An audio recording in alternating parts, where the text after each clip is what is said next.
Nějaké zdravotní problémy, protože když je zvíře zvyklé na lidský kontakt, tak pak reaguje určitě lepší při různých ošetřování.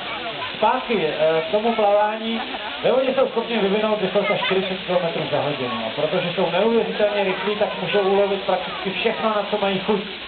Na co si troufají, což v jejich podání znamená, že loví nejenom ryby ve volné přírodě, ale taky sépie, chobotnice, mořské ptáky. A dokonce, když mají štěstí a narazí na tučňáka, tak můžou ulovit i tučňáka. Tady v zoologické na tučňáka zatím teda nenarazili, což je dobře, hlavně pro naše tučňáky, protože oni by se určitě nezlepili lastaně, ale to na tučňáku by byla za chvíličku zdecimovala. Jeden tučňák váží asi 3,5 kg, takže na jednoho lastana by denně připadali 2, no a těch 28 by už pak asi nebylo, těch tučňáků. Teď pár slov o rozmnožování, když přijde mládě na svět, tak měří 80 cm a váží 10 kg, to znamená, že je 30krát lehčí jak peťka.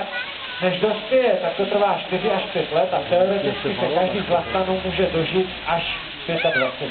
A tenhle údaj je strašně důležitý z hlediska nejstarších dvou lastanů, což je Mary, která sedí na tom kameni na hoře, a taky samec John. Oběma je totiž už 22.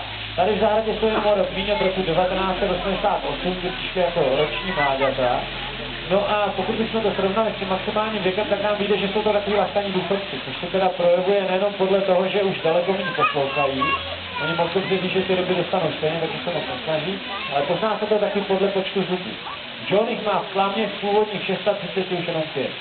Moc mu to nevadí, protože mu tam naštěstí zůstaly ty přední a hlavně ryby dostane až potom.